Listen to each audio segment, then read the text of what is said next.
Okay. Hello. Hi, welcome, Radu. Hello. I'm honored to welcome you and to be the one doing this conversation with you. Thank you for being here with Curtas.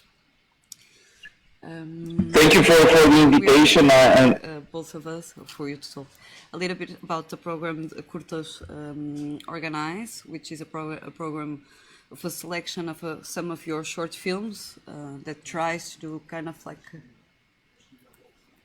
Okay. Okay. Sorry, some technical issues. no problem, no problem. But again, so Curtas is showing a selection of your short films that come from that goes from the beginning, the first ones to maybe the more recent ones. So maybe the first question is a little bit more general, so we can start, and it's a question, it's a way to try to understand. Normally, filmmakers, when they move to the feature film, they give up a shorter film. They leave it behind, and they never come back to it. But you had, on the contrary, continue to work with a short film, and you made a considerable number of short films in the recent years. So, my question would be, why is that? Is it a pure financial, for example, reason, or there's something that attracts you to in the short film that you can not have or have in a different way in a feature film? So first of all, I'm really grateful to be invited here. I apologize that my presence is only online because it was absolutely impossible to be there this year. I admire very much the festival. I admire the team there, and I admire very much Portugal and Portuguese cinema is very important for me in many ways. Starting with Manuel de Oliveira, the great filmmakers of today like Pedro Costa, Susana de Sousa Dias, Miguel Gomes, etc. So all these are very important filmmakers for me. I'm a fan of Fernando Pessoa, so it's a lot of things that made me feel very proud and moved to be invited in this festival with the short films. Now to get back to your question, I think there's a lot of it's very good and hard to answer it in short, because it's many things that we can open for discussion. For instance, the fact that actually cinema appeared with short films, the Edison films and Lumiere films and Méliès films were short films. The longer format imposed itself only later on. That's one thing. Second, it is true that nowadays, or especially since the film schools appeared and generalized, short film is used as a tool for young apprentice filmmakers, for students, etc. And it's very well. It's like that. Although I think there's also a kind of a difficult things here, because judging a film in terms of, I don't know, dramaturgy, concept, realization, whatever, I think there's many differences between short films and feature films. And sometimes you ask yourself, or I ask myself, is it okay to that the students learn to make short films, and in the end, when you jump to a feature film, many get lost a little bit, because the mind got used in a way to work for short formats, and then to jump in a longer format needs another type of training as well, and this training doesn't really appear in cinema schools, but that's another discussion. As for me, for me, there are two or three reasons that I do short films. First of all, like that Zen quotation, or I don't know, parts from a poet, Japanese poet, I don't know, from 400 years ago, who said that in the nature, the branches of the tree grow free, some long, some short. So I think so some things are longer and some things are shorter. It's just how it is. Why it should be different. That's one thing. The second one is the fact that I wouldn't say, there is this at some point one of the things that strike me about my one of my favorite filmmakers, was Roberto Rossellini, was the fact that he said that all industries, if they are successful and healthy, have a research department. If you take, I don't know, computer industry, they have a research department. Game industry, video games industry, there's always people, I don't know, hired to play games, to experiment new games so they can make and sell new games. Car industry is the same. Even Lego has a research department where some people try new things. Well, I don't want it to sound too much like industrialist model, which I don't like. But what Rossellini said is that cinema is not working good, in his opinion, because it doesn't have a research department. He said that nobody's basically researching. So in a way, I would say that for me, the short films are also a kind of my own small research department. Meaning by that you can try a little bit of things that you could not make them in a feature film. You can see how they work. You can try to see if there is something there to explore later on, maybe in a longer film or not. So this research dimension that also interests me in the last few years, maybe not that much before, or it wasn't that clear in my mind. And then it's what you said, speaking of financing and of money, it's the fact that if you do the filmmaking as a job as well, and this is not very talked about in our discussions about cinema. Usually discussions about cinema is concerned about aesthetics, about politics, about the nicer part of that, but nobody asks filmmakers, how do you make a living, how or students, you speak with students about, or teachers speak with students about how they should interpret a film, how they should make a shot or whatever. Of course, that's very, very important, but nobody tells them, how do you make a living as a filmmaker? So for me, because I try to make a living only as a filmmaker, and this is my job, you discover that quite early on that some things are impossible to finance in a certain how should I say, in a certain model of financing, which is now either in the private financing like America or televisions or streaming platforms, or in the even in the financing modes of Europe, like more publicly sponsored, etc. For instance, if we take my short film Memories from the Eastern Front, which is a 30 minutes film, it's a film that actually I made it with a historian, Adrian Cioflâncă, and we made it very on a long stretch time, because it was a lot of research involved, although it's a very short film. But it concerns photographs and texts, photographs from an album of Romanian army on the Eastern Front in 1940s, where Romania was joining Nazi Germany in invading the Ukraine territory of today, basically. And while I was making this film, I felt very free, because we got a little bit of money from the film fund, from the film center, and we could do whatever we want. And when we decided to make the film short, silent, sorry. It was not a problem to have a 30 minutes silent film with a montage of photographs.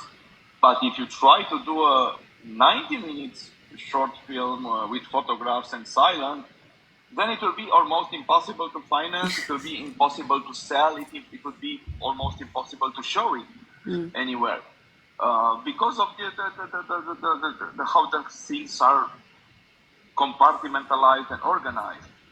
So I feel, and I felt, and I still feeling that somehow short films can be also a way to get in, to succeed in making some things that would be impossible to make on a longer format. So basically, that's it.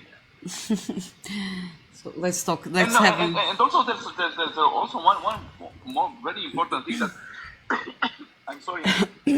I had also a discussion last evening with someone, and we discussed exactly that, starting from a Godard idea that Godard said, that there is a problem with filmmakers that, contrary to other artists or to other métiers, to other professions, filmmakers do not train. And Godard said you wouldn't trust a pilot that didn't flew a plane 5 years, and all of a sudden he said, now I'm going to take the plane. And he said, but why do we trust a filmmaker who didn't shoot anything in 5 years?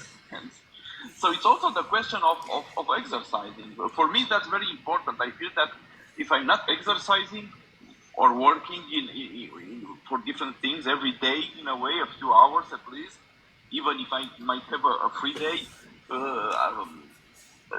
it's not helpful. It's much more helpful to work on something.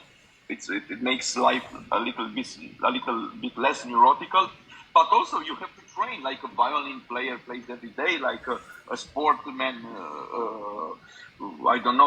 exercises every day. I don't know, a doctor is going to the hospital every day. I really believe in work and in exercise. So that's also a way of exercising. Sometimes when you cannot make a long film at least. It's nice that you use the word exercise, because when I see your short films, I feel like the fact that they look like exercitions, it allows them to be more open in terms of experimental the language. You can be a little bit more because it is an exercise. Each one you can always exercise the cinematographic language, and yeah. So yeah, sure. It's an exercise. Now I don't want to sound how should I say? Maybe people could say, oh, but this guy is just exercising on us, So don't show your exercises to us. But no, I think that these exercises sometimes you can find something more round and transform it into a finished work, so to speak. But to get back to what you say, I think there was an interesting direction that you opened for discussion, is this idea that not only exercise makes you more free, but there is a tendency I don't know, I think in cinema much more than in everything else, to have the films made according to certain rules, be it aesthetical or technical rules sometimes, or whatever. So the products, the films become standardized in a way. And I think this is because, probably there are many reasons and many origins of this thing, but one of them is the desire of everybody to strive for a kind of eternity. You can put quotes, or to make a full rounded thing that here it is, and this will stay forever. Of course, we know that nothing stays forever, but anyway, this idea of having something completely finished is something that, for instance, you don't necessarily see. For instance, in painting, when Picasso was trying to make sketches based on Delacroix's painting, you can go to Picasso Museum in Paris and you can see them on the wall, each one of them, and you can see his process and his progress from one to another, what changes, etc. And they are very powerful because they are sketches, because they are not finished things. So I somehow believe that there are potentialities, or that there is a power in just sketching the things and not making them finished. Because when you make them rounded and finished, you have to cut out what is not necessary, so to speak. To have the perfect dramaturgy, you cut out something. To have the perfect acting, if it's a fiction film, you cut out what's bad. To make, the perfect structure for a documentary or whatever, the perfect structure means how Faulkner used to say, kill your darlings. But I always say, I don't want to kill my darlings. Never, you know? So this structure of sketching things or using the word exercise, makes it a bit more open in a way. I hope, at least. No, yeah, I believe it is more open. Although you're saying like this round thing or finish art, art, a work of art cannot never be exactly or perfectly finished. But if we go back a little bit to your first short films, which we already showed here in Curtas, they're very, how can I say it? They're very minimalist in a way. You don't use a lot of cuts. You use plain sequence shots, and they're very essential in some way. Like you have to cut all that is not important or can be like a noise in the film. So, was that an intentional way to beginning working with film? Or I'm saying a nonsense. Beginning working with film, what do you mean about that? Regarding my first short film? Yes, they're very minimalist in the craft sheets. Okay. Yeah, I understand. Well, it's a lot of things here to say. The first is that I started to make the films and the short films and also later on the feature films as part of a generation, if you want, raised, coming to maturity after the revolution of 1989. And before 1999, cinema was censored. Immediately after 89, it was the chaos after the revolution and the poverty of the country and basically lack of funding. So you couldn't even dream about cinema in those years. So all of a sudden, little by little, the situation changed to better in the 2000s, and in a way, it was a feeling of starting for many, for me, for sure, and in the same time, because we are coming from a country with not that much tradition in cinema and with not much, not very developed from this point of view. That's also a very free feeling because you don't have the burden like people have, I don't know, in Germany or in France, the burden of the big tradition in cinema. But in the same time, you are a little bit lost, so you don't know how to do. So this idea of trying to make films, short or long, doesn't matter, like a bit starting from the neorealism, trying to make a kind of neorealist films was very, very appealing and also very feasible to do because this is not much, this is cheaper than the, I don't know, other types of cinema, let's say. So it was like that. Then, at least at my case, I discovered that less and less, more and more after the changes in society appeared that this kind of film, this kind of direction was not totally satisfying for me because I cannot come with anything to do there. I'm not good maybe in that. I'm not. And as I don't have a style, one of the things that filmmakers are neurotically searching is to find their own style. See, and I was in that search, saying, "Oh, what is my style? What is my style? I don't know." You see a John Ford film or a Hitchcock film or a Weissman film, you recognize them immediately by their style. But in the same time, I felt very liberated when you read something like somebody like Picasso, who said the enemy of an artist is style, because it's much better, he says, not to have a style. So little by little, I felt that. I said, "Whoa! So if I don't have a style, so what? I can do whatever I want." Fiction films, documentary films, short, long, minimalist or not. I can do archive montage or fiction film with actors. I can mix the things because I don't have a style and I don't have to obey not even my own style. So little by little I started to explore, to experiment more. But it was a a slow process and gradual, and I think it didn't stop. I don't know. I'm still one of the things that is a problem when you are like that, but it's not going to change. And now I know that is the fact that every time you finish a film, you feel like you're on the verge of falling down, because if you have a style or a direction or a philosophy of cinema very strong, then at least you have this to start again. But I don't have anything. When I finish, I said, what do I do?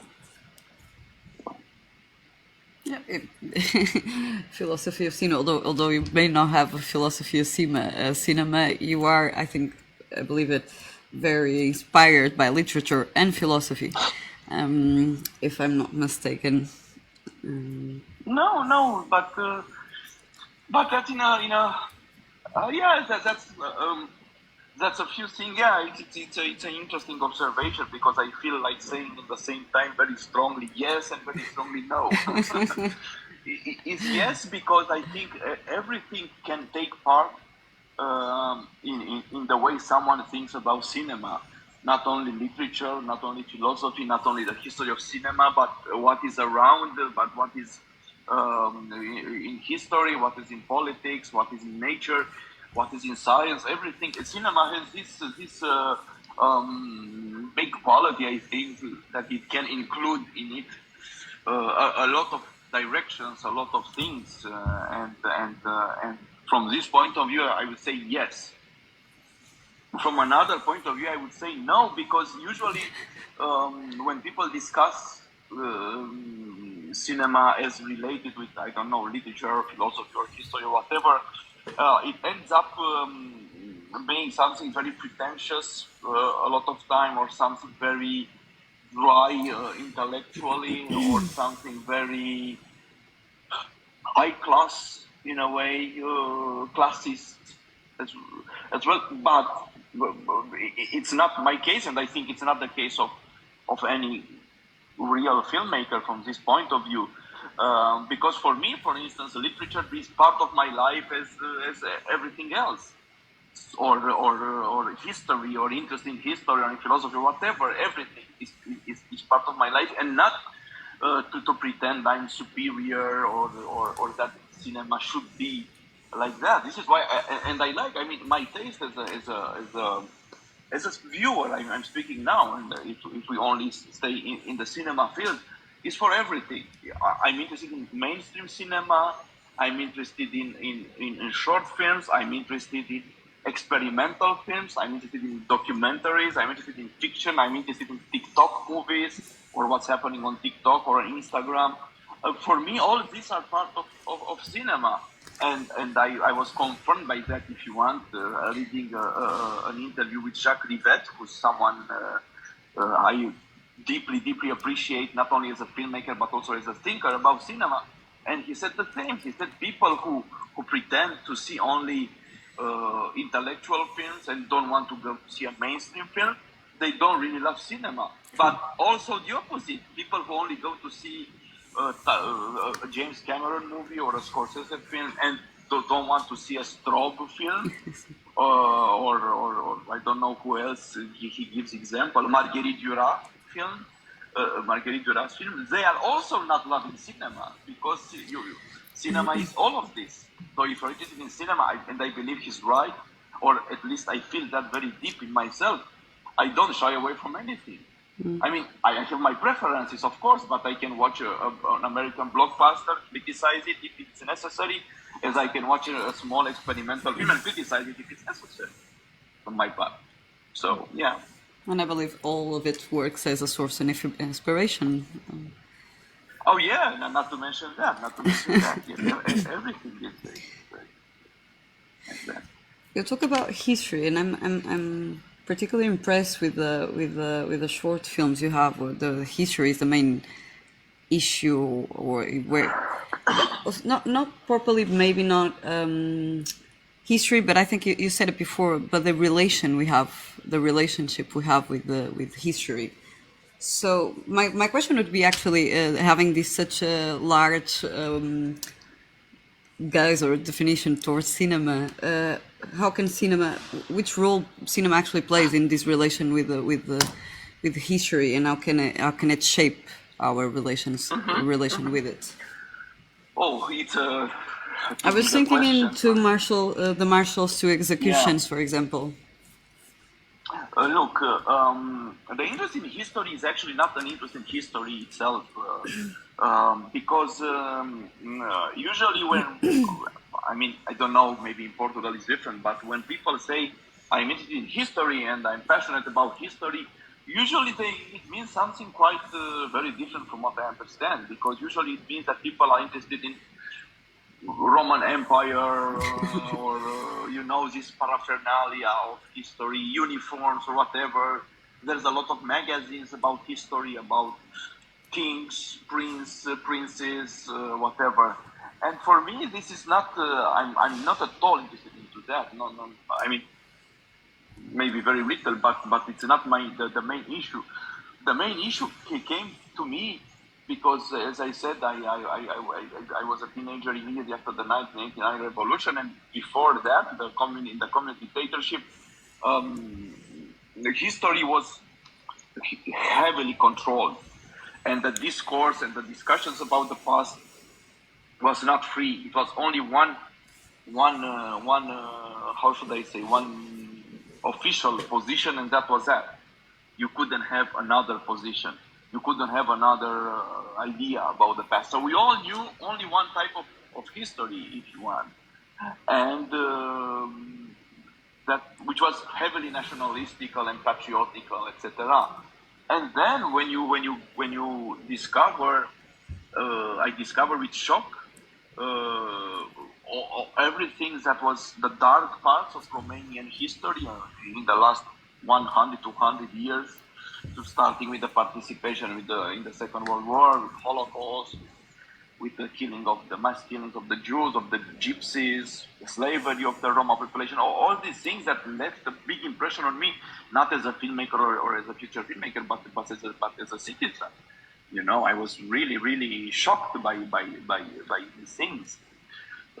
In the same way, probably like I don't know, Portuguese citizen may be shocked about the Angola things, or so just to have a common ground for discussion, So, but I never for many years never thought this could turn into films.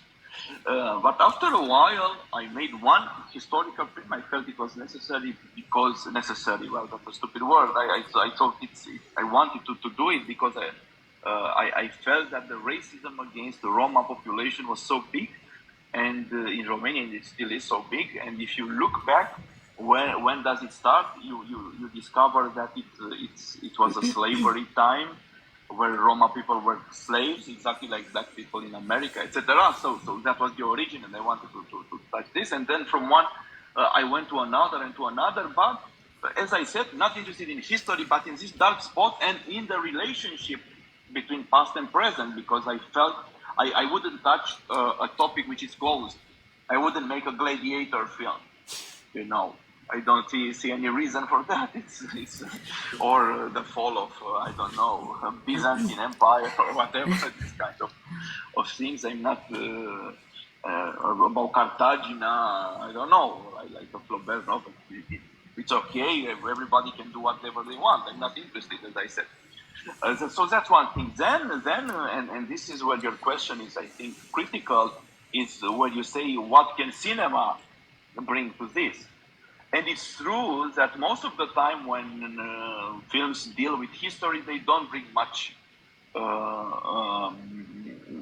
It's mostly, especially American cinema, sometimes brilliantly, sometimes less so, but it's usually a kind of just recreating the past in a more or less realistic direction, and tell the story about the past like it would be a story about the present, which I think, from my perspective, that's all wrong, because of course we don't have access to the past time. So if you want to discuss the past, you should, in my opinion, you should make the discussion itself part of the dispositive, part of the style, part of the construction of the film. And in this way, and I think only in this way, I think cinema can bring something to analyze, to the discussion regarding history and regarding the past, that is different from what a history book can do, from what I don't know, theater play can do, etc. So it's only, I think, and this is what I try to do with my modest means. This is what I try to do, is to use cinema as a tool for thinking about history in a way, and to use what we call cinematic language, although I don't like the name, to use it for this discussion. And to give this example, because you mentioned a film that I deeply care about, the Marshals to Executions. It was a way to notice that the cult of Marshal Antonescu was the Romanian dictator in Hitler's time and Hitler's ally.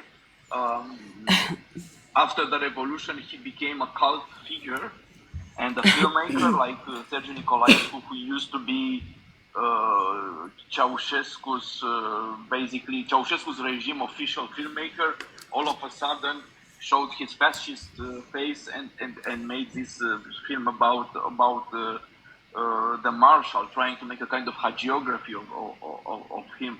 And just by juxtaposition of the materials from the real execution of Antonescu with what he tried to do with that ridiculous music, etc., it was a way to a little bit show how that myth was constructed and how they wanted to construct it, and to block it in a way using these cinema tools like montage, for instance. And, it's very simple, maybe very simplistic sometimes, but that was the idea. Yeah, but I like the fact that it's also questioning, in lack of better word, the cinematic language, and what can we do it to build a discourse or with moving image. Yes, yeah, it is that. True. Also, yeah. So you've told us that history means that much to you in order that it goes projects itself in the present. Now you can see that in the Pontegnist. I don't think I can ever say this right. But also, for example, this is not a short film in Bad Luck Begging or Loony Porn, as you have these. I'm forgetting the word. How do you say? Like a court. A trial. A trial. That's it. Which this is maybe a side note, a personal one. It reminds me a little bit. I don't know if you saw the 1,000 Nights of Miguel Gomes, the second one. Yes, I saw it, and yes, it could be when they are having a trial against a hand. Yeah. Yeah, it's true. Yes, I saw. Just I saw remind that me. film. No, it can be an influence. I don't know. I admire that film very much. Actually, I think it's a coincidence. I wouldn't shy away from being influenced by Miguel Gomez because I like him enormously. It's just that I started actually from the reality, because a case like that was in Romania. Yes, and then maybe there's an influence. Could be. No, or not necessarily an influence, but some dialogue or relation people. Some similarity for sure. Yeah. For sure, yes, and I realized it when I saw again his film. I saw it on movie, I think, or something like that. After I said, "Oh my God, that's very similar in tone." It's true. Yeah, it's amazing. Yeah. But thinking about your short films, coming back to your short films, I was seeing them again, and yeah, it's quite hard to find a tone that is that if you see in every single one the same tone, the style you're talking about. So at the beginning, I realized you use a lot of you have a lot of silence. You have a silent short film. You have silence in the short films. They're very, very silent. So my question, which we can talk about it later, but my question would be, where does it come, the silence? Is like you believe there is expressiveness in the image that doesn't need or it's like Could an be. influence for the influence of silent film. Yes, I think it's all. I was not aware of that, but only that now if you mention it, um, could be. Yes, I'm very influenced. I mean, I'm very interested in the last 10 years more and more in the beginning of cinema, in the first films, in the silent films, in maybe in the things that were in cinema before it crystallized into a language, before Griffith, maybe a little bit. Is that second? I think it's true. You know, Stan Brakhage, who made basically only silent movies. Most of them were silent experimental films, short, many short films, some long as well. And he basically never used music. I mean, there are some exceptions, but most of the time never used music, never used sound.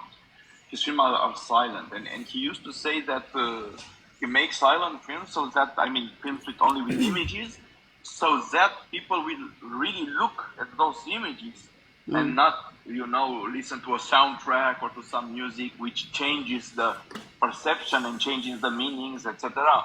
I think he's right in a way. Of course, I'm not as great and as radical as he is, but it's true. I don't make complicated soundtracks and I don't use a lot of music, etc. Because of that, also I think from another point of view, it's because I don't know how to when I never work, for instance, with a composer in my life because I don't know how to do it. So I think I think it's important at some point to challenge yourself in some directions, but sometimes I think it's equally important, and I think maybe the intelligence, maybe the smartness, maybe being intelligent shows when you know how to choose between the two.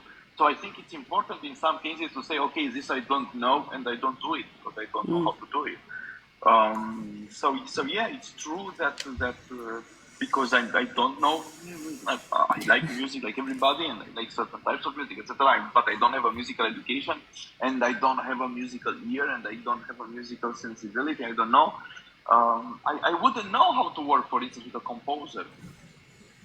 I never take that into consideration. I sometimes use music for dramaturgical reasons, etc. But never as a creation or I use it very little, but and also very complicated, sound designs.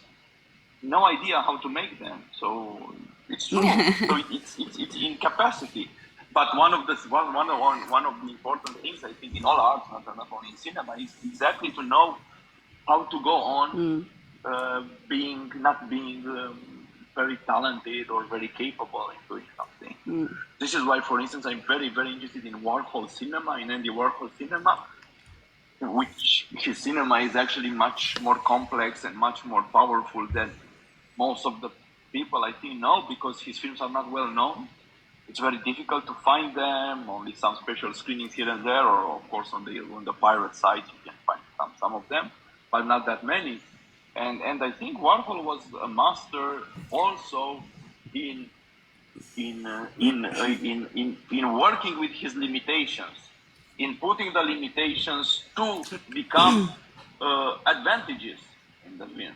He was shy and didn't know how to talk with actors. Okay, he could put just the camera and let the actors do whatever they want, basically.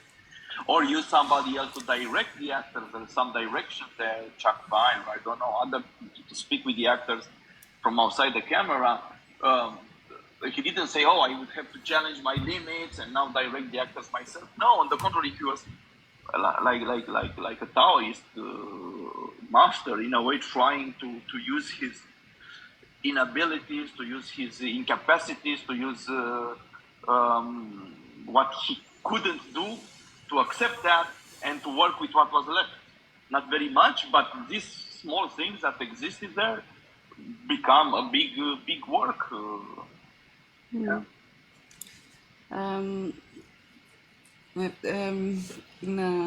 There's one short film I particularly like, which is Caricaturana.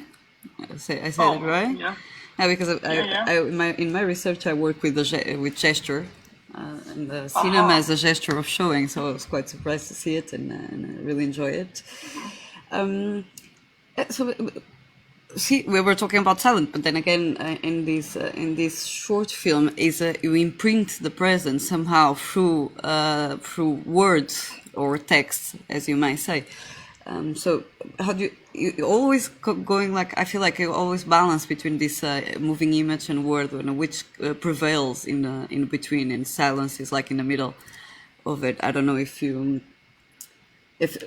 so in a way that, like, for example, gesture or showing even more than saying could be a way to express the reality in this fragmentation, for example, that I see a lot in your films.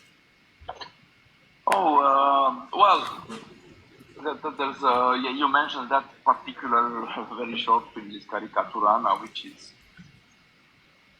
of course, starts with an observation made by Eisenstein regarding the gestures that you could see in Daumier caricatures, and actually Eisenstein wanted to do that film or something similar. We don't know because it's only one mentions, but he said that he wanted to do something with that gestures collection of gestures of Daumier. So this is where everything started. Regarding the word, I think that's quite a important question, because the regular thinking about cinema is that it's an art of course, of the image, of moving images, maybe sounds, but not an art of words. That's literature, that's maybe theater, considered like that. Opera maybe, but never cinema. And I think that should be challenged, and I think it was challenged all the time. If you think of Romer's famous essay pour un cinéma parlant, for a talking cinema, where Romer strongly defended the right of the words to be used cinematically, so to speak, the right of the words to be in a film, not only to give information or character description, but to be part of cinema. So there is like you have a mise en scène of actors, like you have the mise en scène with the camera. You can have a mise en scène of the words, even if it's written words, or if it's I don't know, or if it's spoken words, or if it's a voiceover or whatever. And this mise en scène of words and the relationship between these words and images, these words and the other sounds. Which are these words? How they are spoken? Who's telling what to whom? What does they want? Etc. All of this makes the words, in my opinion, a good material for cinema. And despite the cliche that says, "Oh no, cinema should be made only with images." Yeah, yes, of course, cinema is an art of moving image, but words can be part in this thing as well. And this is why my films, for instance, my fiction films has a lot of dialogues. But I don't know, at least this is what I try. I'm not pretending I succeed. This is not for me to say, but I always try to have these words in a specific mise en scène and part of the mise en scène. And this is why I actually don't let the actors, when I'm doing the fiction film, don't let the actors to improvise too much. Because sometimes the result can be good, sometimes the result can be bad. But what I'm interested is that words should be those words and not other words, because they are part of the cinematic discourse. In the same way, I would let the DOP improvise, so to speak, because the mise en scène of the camera, the shot, the composition is part of the author of the ideas about cinema, of the authors of the film. And that's why I'm not against, of course, people who improvise. On the contrary, I love it when I see it. It's just that in my case, because I really believe that words are important, I don't let that much room for improvisation. You can see it quite clearly the two with the hat, and it can pass through the wall. How dialogue is so occupies the space somehow between the characters. We don't have we have a few minutes left, but maybe again I would more general question like a state of things would be. Despite Portuguese cinema also maybe suffers a little bit. Despite having a few names known in a European scene, we still Portugal and I believe Romania to be a too like marginal or small cinematic geographies. How do you relate to this in order also with the new Romanian cinema movement you engage with? Is it like symptomatic, or can we grow up to decentralizing also our gazes and our geographies in terms of cinema?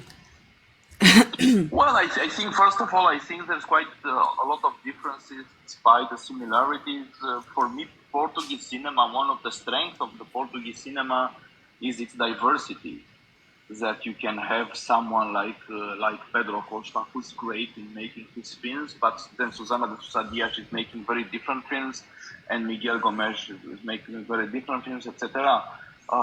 So I really think that this diversity is what gives, for me as a viewer, I'm speaking now because I'm not a specialist, but as a viewer, I'm interested in Portuguese cinema because of this diversity that should be encouraged, I think. While Romanian cinema, for different, very complicated reasons, I think it's a little bit less diverse. Maybe a little bit more in the last years, and I think I'm really struggling and hoping that this diversity will grow. Now it's a bad word, diversity, because it's most of the time used for saying give access to, I don't know, to other kind of different minorities to cinema. Of course, I mean it in this sense as well. But what I wanted to say mostly is that I think Romanian cinema needs much more aesthetic diversification, more genre diversification, more to grow in many directions, and to grow original, if you want, in many directions. What I also believe that the strength of could be the strength of our cinema is also a little bit maybe counterintuitive for some people, is to stay local. Because I really believe when I see a Portuguese film, I wanted to see something from Portugal, from the Portuguese culture. I don't want to see an American movie or American or a TV like film made in Portugal or made in Romania. No, I want to see something local, and I think you get to a certain universality by being as local as possible. So I believe in staying local. Otherwise, yes, I think it's also we know to belong to a culture which is not a big culture, so to speak, has some advantages, but also there's a lot of problems, not problems, a lot of a feeling of you're nobody. In a way, I grew up and I don't really care about that, but sometimes I remember that Emile Cioran, the French philosopher of Romanian origin, always spoke about the Wallachian void. The void from Wallachia. Wallachia is the old name of Romania. Meaning that in that country nothing culturally important can happen because it's like a black hole.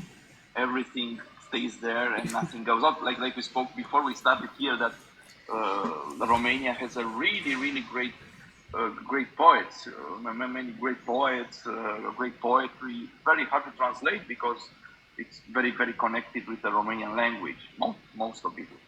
But that doesn't make it a less good poetry than a French poet or an American poet, of course, or a Spanish poet, because of those languages that are all over the world. Like Portuguese language, you find it in Brazil, etc. So it's a bit of a different situation. But yeah, it's hard to belong to a small culture. The risk of provincialism is very big, it's very high. And I don't know a solution to that. My solution is not to care about one or about the other, and to consider myself um, maybe wrongly, I don't know, but I don't have any inferiority complex towards bigger culture. I'm speaking only from the perspective of pragmatics. Pragmatical is more complicated. Like it's more complicated to translate a Romanian book because it's a language that not many people know. I mean, not many foreign people could translate it. You were talking about diversity, but you're doing a nice job with diversity in your films. And I was thinking that maybe when even in your films there's this multiplicity of gazes, not necessarily your own. And I was thinking about the memories from the Eastern Front, where you go and see and try to see how can we see the world, how another gaze. In this case, a military gaze sees the world and how expresses through photography in that case. But my question would be, since I don't know if you have, you can say that this more subjective. We always have it, but more present as a way, like you can go through. I feel it in memories, but not necessarily personal. But you go from personal to political in that film through the gaze of the military photographies. Well, I think that some of the films I have done, maybe not all, but some of them are preoccupied with this problem of representation and of seeing, of watching, of all the implications that come from this gesture, from this activity, let's say, of watching, of recording.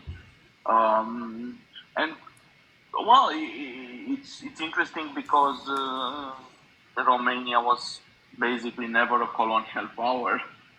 So these questions that many Western countries have about decolonizing the gaze, etc., that sometimes can become a bit clicheistic as well, because that's all you hear all the time, decolonizing this and decolonizing that. Well, it might be an important thing, but like all important things, if it's used too much in a shallow way, it becomes, it loses its power. So what wanted to say is that despite that Romania was not a colonial power, of course, this kind of problems regarding who's watching whom, with which tools and how it is used, that tool is actually an important problem overall. It is a crucial problem regarding cinema because a camera is also a tool, like a military tool. Sometimes a man with a camera has a certain power, or a person with a camera. I'm not saying a man necessarily. Speaking only about male gaze. So yes, a camera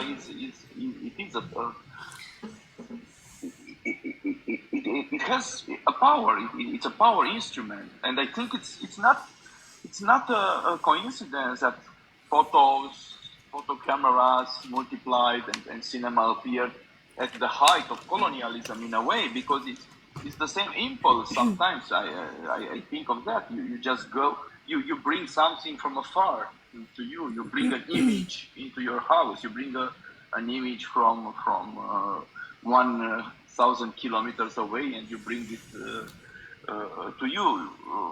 So there is, all these things exist and they should be dealt with. Of course, as I said, not in the clicheistic way that I have the feeling it became later, like a mandatory, fashionable thing to speak about these things. But I really think they are important and they should be addressed and thought about. That's all. Yeah, the question of seeing is in cinema since the beginning. Sure. Yeah, it is. And then I think, well, but the only thing is that, yeah, of course, it's important to become aware. But this idea that you can escape that, I don't think it's possible. Of course, you can limit what you do with a camera. You can limit that power system that is related to a camera system. But I don't think when people from other continents, be it, I don't know, Africa, Asia, etc., they say, oh, if a white man comes to us and puts the camera here, it's a colonial gaze, etc., etc. Well, I think even if it's true, you cannot escape that because even an African filmmaker goes from the city to the village can be accused of the same things, and everybody who has a camera can be accused of having this colonial gaze. So I think, yeah, it's important to be aware, but also to be aware that this doesn't have a solution, in my opinion. Not an absolute solution like people want to have. I mean, I don't think that if a woman films a man is less problematical than if a man films a woman. So I think both can be problematical and both can be okay. It depends how you do it. It depends. I don't know. All these things, as I said, I think they are important, but not to try to find an absolutist solution to it. I don't think it's And there. do not be dogmatic about it. Also, it's improper. Yes, sure. And of course, it always comes to us like a little bit later. When I made the film Aperim, which is made by I'm not Roma, and I made a film regarding from the perspective of the Romanians, regarding the history of slavery, because they were the perpetrators. Romanians were the perpetrators of this slavery. Of course, nowadays there are voices from the Roma community that say why this film was made by a white man, and I will always defend my right or whoever else to make a film about that, because it doesn't concern only the Roma history; it concerns the Romanian history as well. In the same way as Angola concerns Portugal.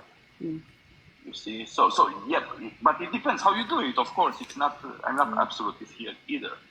I think if you have an ethics of the gaze and the work ethics, and you question and you know how to question it, that would be, without being dogmatic, as you said, that would be. But sometimes there's always something that squeezes around the work ethic, True. and and these ethics can be interpreted differently by different person, different people. I was just, having a kind of, not a discussion, but there is a German film, I won't say its title because it was a private discussion, that was made, one of the characters was a trans woman, and the director is not trans, but he worked with a trans screenwriter and with a trans, consultant, and with a trans actress. But still, he was accused of being transphobic or whatever, because they say, how is it possible that a heterosexual man makes a film with a trans character in it, etc. Only trans people should make films about trans people. So I think when you get to the end of that, it becomes so solipsistic. And I think that's totally wrong, because art and cinema especially, but all art was always a way to try to understand the others.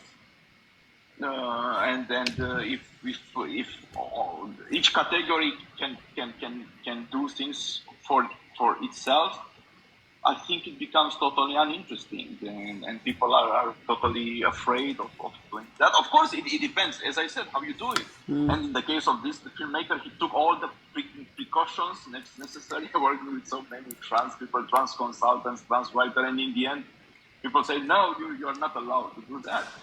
Well, I think we should be allowed to do that. Of course, you can criticize, you can do whatever you want, but one of the things, and also I think that's a very, very important thing not to be lost, is that art and also cinema is a field where you can test things. How far can this go? How far can that go? It was always like that, and I think this dimension of, not of provocation necessarily, because that could be interpreted in many, many bad ways, but of exploring the life through this in this field. I don't know, when you transform cinema and you put all these moral rules like in the big politics, I think it loses the meaning, part of it. I mean, would you think a film like Salo of Pasolini?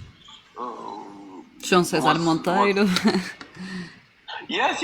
I think the important thing is to you. Of course, you can criticize them. Of course, you can be against some aspects of them. But I think they should be encouraged, and not to say, oh, this is what I believe, and I'm struggling for that. Maybe I'm already too old to be very progressive into that. But I defend the right of filmmakers to try to understand other categories, other people, other countries, other genres, other. That's the point, actually. I like this idea of cinema as a way to get to know the other and experience limits. Yeah. I like it. I think we have to finish our conversation. I'm sorry. But it was a pleasure to talk to you, Radu. Thank you very much. For me, the same. Thank you so much. It was an honor. Say hello from me to all the people. I will, and I'm honored to be to have this conversation with you. It was really great. Thank you very much. Thank you so much. And okay. Have a nice day. Thank you. Thank you. Same for you.